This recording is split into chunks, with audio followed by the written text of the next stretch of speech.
नमस्कार और आज की कहानी में आपका स्वागत है। नमस्कार। आज हम आर.के. नारायण की दुनिया मतलब मालगुडी में चलेंगे और उनके एक बहुत मशहूर कहानी है मालगुडी डेज कलेक्शन से अंधा कुत्ता। हाँ, द ब्लाइंड डॉग बहुत ही जानी मानी कहानी है ये। बिल्कुल।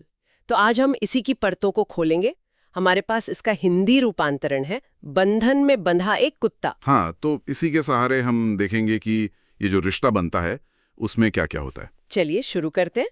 तो कहानी का जो मेन कैरेक्टर है वो एक आवारा कुत्ता है। कोई खास नस्ल नहीं, धूल भरा सफेद सा, सड़क पर ही जन्मा और पूंछ भी शायद किसी ने कुचल दी थी बचपन में। हाँ, मतलब दिखने में कोई बहुत आकर्षक नहीं था। बिल्कुल नहीं। आंखों में अजीब से धब्बे, चाल भी कुछ खास नहीं और हाँ, भौंकता बहुत ज्यादा था। अच्छा, शुरू से ही? हाँ, और 2 साल का होते होते तो न जाने कितनी लड़ाइयों के निशान थे उसके शरीर पर। ठेठ गली का कुत्ता जैसे कहते हैं। एकदम। उसका एक ठिकाना था बाजार का, जो पूर्वी दरवाजा है, वहां एक पुलिया थी। दिन भर वहीं पड़ा रहता। शाम होती तो गलियों में घूमता, दूसरे कुत्तों से लड़ाई, जो मिल गया खा लिया और फिर रात को वापस उसी फाटक पर। हाँ, वहीं लौट आता। तो करीब 3 साल से यही चल रहा था ना, उसकी जिंदगी का यही रूटीन था। हाँ, बिल्कुल यही डर रहा था। लेकिन फिर कहानी में एक ट्विस्ट आता है।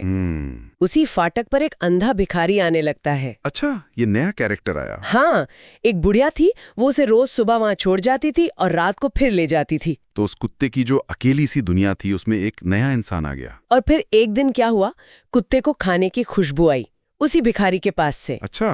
तो वो उठकर गया, पूंछ हिलाता हुआ भिखारी के पास खड़ा हो गया। भिखारी ने पूछा, अले कौन है? और कुत्ते ने क्या किया? उसने जवाब में उसका हाथ चाट लिया। बस यहीं से कुछ बदलने लगा। हाँ, यहीं से कनेक्शन बना। भिखारी ने भी उसे सहलाया, बोला बड़े अच्छे लगते हो तुम, यहीं रहो मेरे साथ। और खाना भी दिया। हाँ, खाना दिया। और यहीं से कह सकते हैं उनकी वो लंबी दोस्ती या शायद कहें निर्भरता की कहानी शुरू हुई। हाँ, शुरुआत में तो लगा कि दोनों की जरूरत पूरी हो रही है। कुत्ते को खाना एक साथ ही मिला और भिखारी को भी शायद अकेलेपन में कोई साथ देने वाला। शुरुआत में कुत्ते के लिए अच्छा ही था। वो पहले से कम भौंकने लगा, ज्यादातर भिखारी के पास ही बैठा रहता। और उसने धीरे धीरे ये भी देख लिया कि लोग आते हैं, भिखारी को पैसे देते हैं। अच्छा, वो ये चीज नोटिस करने लगा। हाँ, और कमाल की बात ये है कि वो ये पूरा धंधा समझ गया। मतलब कैसे? अरे अगर कोई आदमी आता और बिना पैसे दिए जाने लगता ना, हाँ, तो ये कुत्ता भौंकता हुआ उसके पीछे जाता। अरे वाह। कभी कभी तो कपड़े पकड़कर वापस खींच लाता भिखारी के पास और पैसे डलवा कर ही छोड़ता। तो ये सिर्फ वफादारी नहीं थी, ये तो एक तरह से उसने अपना रोल समझ लिया था वहां। हाँ, माहौल में ढल गया था, वो अपनी जगह बना रहा था। और अनजाने में ही शायद वो खुद को भिखारी के लिए और जरूरी बना रहा था, जो बाद में खैर वो हम आगे देखेंगे। हाँ, उसने एक असिस्टेंट की भूमिका ले ली थी। बिल्कुल। लेकिन कहानी इतनी सीधी कहाँ होती है, एक विलन भी था। हाँ, वो लड़का, गांव का एक शैतान लड़का, हर बृहस्पतिवार को आता था और भिखारी को बड़ा सताता था, पैसे छीनकर भाग जाता था। और पास के दुकानदार क्या करते थे? वो जो इत्र वाला, किताब वाला। हाँ, वो नकली इत्र वाला, सस्ती किताबें बेचने वाला और एक रंगीन रिबन वाला भी था। ये तीनों भिखारी को बता देते थे पहले ही। अच्छा, चेतावनी दे देते थे। हाँ, कि भाई वो लड़का आ रहा है। और भिखारी वो तो घबरा जाता होगा। हाँ, चिल्लाता था, हे भगवान, आज बृहस्पति है क्या? और फिर कुत्ते को पुकारता, अरे ओ कुत्ते, मेरे बेटे कहाँ है तू? देखो, यहाँ कुत्ते का रोल फिर बदला। अब वो सिर्फ असिस्टेंट नहीं, प्रोटेक्टर भी बन गया। हाँ, रक्षक। और उस दिन भी यही हुआ। लड़का आया, भिखारी का मजाक उड़ाया, फिर पैसे उठाने के लिए हाथ बढ़ाया। और कुत्ता एकदम तैयार था। झपट्टा मारा और लड़के की कलाई पकड़ ली दांतों से। अरे बाप रे। लड़का चीखता हुआ भागा। कुत्ता रुका नहीं, उसे बाजार के बाहर तक खदेड़ कर आया। कमाल है।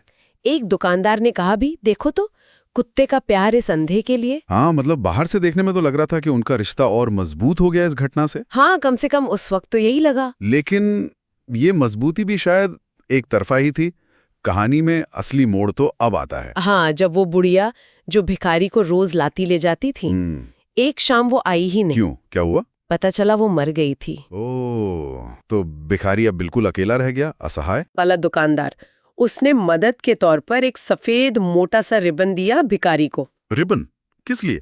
उसने कहा, इससे कुत्ते को बांध लो और इसके सहारे आना जाना करो। अरे, ये तो कुत्ते की आजादी का पूरा अंत था। हाँ, वो महज एक सुझाव नहीं था, वो उस कुत्ते की जो थोड़ी बहुत आजादी बची थी ना, उसके ताबूत में आखिरी कील जैसा था। बिल्कुल।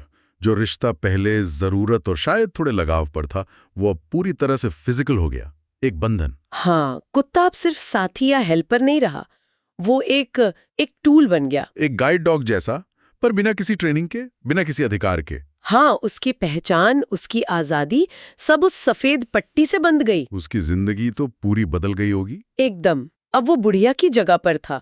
अगर कभी वो दूसरे कुत्तों को देखकर भौंकता या अपनी आदत से उछलता तो अंधा चिल्लाता, बदमाश कहीं का, मुझे गिराएगा क्या, चुप रहे। मतलब उसकी जो नेचुरल इंस्टिंक्ट्स थी, उनको दबाया गया। हाँ, उसे सिखाया गया कि कैसे चुप रहना है। और उसने सीख भी लिया होगा। जानवर सीख जाते हैं। हाँ, कुछ ही दिनों में सीख गया। दूसरे कुत्तों पर ध्यान देना ही बंद कर दिया, चाहे वो कितने पास आ जाएं। उसकी दुनिया बस वो पट्टी और वो भिखारी, वहीं तक सिमट गई। बिल्कुल।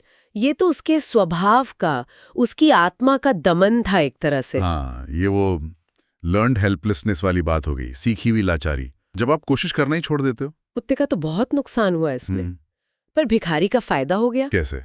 अब वो कुत्ते के सहारे, जिसे लोग टाइगर कहने लगे थे। अच्छा, नाम भी रख दिया। हाँ, तो उसके सहारे वो पहले से कहीं ज्यादा घूमने लगा। दुकानें, स्कूल, अस्पताल, होटल, जहां भी लोग मिले। जाहिर आमदनी भी बढ़ गई होगी। बिल्कुल। और उसे कंट्रोल कैसे करता था? सिर्फ पट्टी से? हाँ, पट्टी को झटक कर रोकता था या खींच कर चलाता था। और कुत्ता उसे बचाता भी होगा गड्ढों वगैरह से? हाँ, बचाता था। गड्ढे, पत्थर, ऊंची जगह, सब जगह धीरे धीरे ले जाता था। उनका तालमेल तो बन गया था, पर ये मालिक और गुलाम वाला तालमेल था। हाँ, लोग देखते थे, हैरान भी होते थे, और शायद इसी वजह से पैसे भी ज्यादा देते थे। पर इसकी कीमत तो बेचारा कुत्ता चुका रहा था। और बढ़ती कमाई ने भिखारी का स्वभाव भी बदल दिया। वो लालची हो गया। अच्छा। हाँ, आराम करना उसे वक्त की बर्बादी लगने लगा। तो कुत्ते को आराम कब मिलता था? बस तभी जब भिखारी कहीं बैठता या सोता, और सोते समय भी वो पट्टी अपनी उंगली में फंसाए रखता था। अरे, जैसे कोई कीमती चीज हो। बिल्कुल। तो शोषण अब और बढ़ गया होगा। हाँ, अब तो खुलकर दिखने लगा था। कुत्ता थक जाता, रुकना चाहता, दर्द से चीखता। तो भिखारी क्या करता था? डंडे से मारता था। कहता था, शैतान, चीखना बंद कर। खाना नहीं देता क्या तुझे? एक और रोटी चाहिए क्या? उफ, ये तो बहुत बुरा हुआ। कुत्ते की हालत बहुत बिगड़ गई। एकदम दुबला पतला, हड्डियां दिखने लगी, खाल पे चकत्ते पड़ गए। और रात को जब बाजार बंद हो जाता तो उसकी दबी दबी रोने जैसी आवाजें आती थीं। बेचारा। वो तीनों दुकानदार थे ना, रिबन, किताब और इत्र वाले, वो ये सब देख रहे थे। एक दिन धंधा कुछ कम था तो वो आपस में बात करने लगे इसी बारे में। अच्छा, उन्होंने नोटिस किया ये सब? हाँ, रिबन वाले ने बताया कि ये अंधा अब सूद पर पैसे भी देने लगा है। अरे, मतलब लालच बढ़ता ही जा रहा था। हाँ, पैसे के लिए कुछ भी कर सकता है। तभी इत्र वाले की नजर पड़ी उस कैंची पर जो रिबन वाले के फ्रेम पर लटकी थी। हाँ, उसके दिमाग में कुछ आया। उसने कहा, एक उपाय है, और कैंची उठा ली। तो दुकानदारों ने अब कुछ करने का सोचा। काफी देर तक तो वो भी देखते रहे थे। हाँ, शायद अब कुत्ते की हालत उनसे देखी नहीं गई। और फिर वो मोमेंट आया। कौन सा? अंधा भिखारी कुत्ते को लगभग घसीटता हुआ ला रहा था। रास्ते में हड्डी का एक टुकड़ा पड़ा था। कुत्ते ने उसे उठाना चाहा। भिखारी ने जोर से पट्टी खींची। कुत्ते के गले में चोट लगी, शायद खून भी आ गया। वो दर्द से चीख पड़ा। और भिखारी? वो गालियां बक रहा था। तभी क्या हुआ? शायद इत्र वाले के इशारे पर रिबन वाले ने आगे बढ़कर कैंची से वो सफेद पट्टी काट दी। वाह। हाँ, एक झटके में वो बंधन टूट गया। कुत्ते ने क्या किया फिर? अरे, उसकी प्रतिक्रिया तो देखने लायक थी। जैसे ही आजादी महसूस हुई, वो उछला, लपक कर वो हड्डी उठा ली। और अंधा हक्का बक्का, हाथ में वो कटी हुई पट्टी लिए टाइगर टाइगर चिल्लाता रहा। फिर इत्र वाला उसके पास से गुजरा और ताना मारा, शैतान, राक्षस, अब नहीं आएगा वो तेरे हाथ। आजाद हो गया है अब वो। और कुत्ता, उसने क्या किया आजाद होकर? उसने तो जश्न मनाया, भागा, कूदा, नाचा। अच्छा। जहां जो मिला खाया। दूसरे कुत्तों से फिर वैसे ही लड़ने भौंकने लगा। कसाई की दुकान, बेकरी, चाय का ठेला, सब उसके अड्डे बन गए फिर से। मतलब वो अपनी पुरानी जिंदगी में लौट गया, आवारा लेकिन आजाद। हाँ, कम से कम उस वक्त तो यही लगा। और दुकानदार? वो तीनों मजे ले रहे थे ये सब देखकर। और भिखारी बेचारा? वो वहीं खड़ा था, असहाय, चिल्ला रहा था, मेरा कुत्ता कहाँ गया, कोई पकड़ के लाओ उसे, अब आया ना तो गर्दन मरोड़ दूंगा। गुस्से में था। हाँ, फिर लड़खड़ाता गिरता पड़ता किसी तरह अपने कोने में जाकर लेट गया। दुकानदार आपस में कह रहे थे, इसके लिए यही ठीक है, अच्छा हो ये जालिम यहीं खत्म हो जाए। इसके बाद कई हफ्ते बीत गए, 10 दिन, 15 दिन, 20 दिन, और न अंधा भिखारी दिखा न कुत्ता। तो दुकानदारों ने क्या सोचा? उन्होंने सोचा चलो कुत्ता आजादी के मजे ले रहा होगा और भिखारी शायद भूख प्यास से मर गया होगा। कहानी खत्म? नहीं, आर.के. नारायण ऐसे थोड़ी छोड़ते हैं। अच्छा, फिर क्या हुआ? एक दिन फिर वही लकड़ी की टप टप आवाज। भिखारी वापस आ गया? हाँ, और उसके आगे आगे वही कुत्ता चल रहा था। क्या वापस आ गया? हाँ, दुकानदार तो हैरान रह गए।